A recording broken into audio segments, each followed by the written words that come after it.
Hey guys, Terry Rogers here again with Hooked on Cats.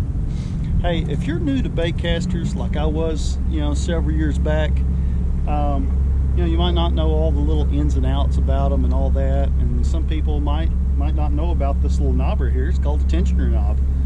They might not know how to set their tension properly on their spool. If you don't have that tensioner set right, you will get a backlash like crazy. I've heard people say, well, I can't throw a bait caster worth anything. I'm always backlashing it. I'm always getting bird's nests. I hate those things. Well, I'll tell you what, the reason you're getting that is because you don't have the spool tensioner knob and the spool tension set right.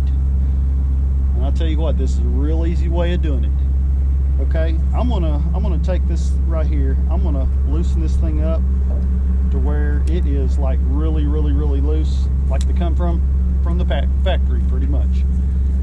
I've got an 8-ounce weight on the end. I'm gonna hit the release button, and I want you guys to watch this spool and see how much overrun it has and how it bird's nests. Okay, we're only gonna drop this, like 3 or 4 feet probably. Look at that.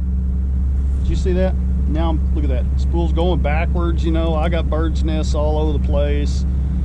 That could have been really bad, especially if I would have really thrown it out real hard. Man, I tell you, we would have had a bird's nest out to here.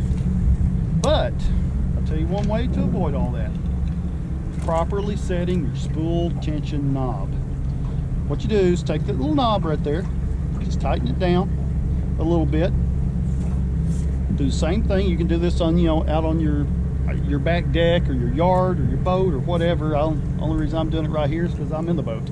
Anyways, hit your spool or spool release knob. Let that weight go to the bottom after you tighten that up a little bit, and you don't want to have any overrun. When that weight hits the floor, hits the floor of your house, the floor of your deck, outside on the ground, deck of the boat, whatever, you don't want to have any overrun on this this spool right here. So we'll see what this does. I've tightened it up a little bit. I don't know how much I have tightened it.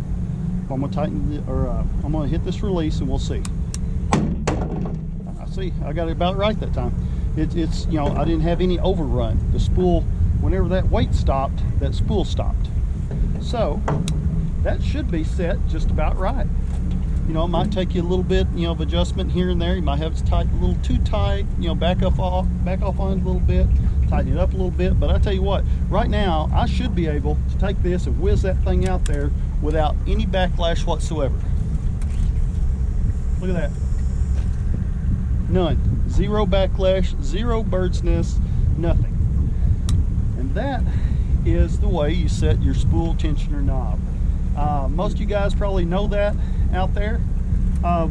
This is mainly geared towards these the newer fishermen that's wanting to start using bait casters, or have never used one, or is just scared of using them because of the backlash issue or whatever. But really, that's the only issue with these reels, I believe, is just backlashing them every once in a while. And the only reason you're doing that is because that spool tensioner knob is not set correctly. You don't have enough spool tension.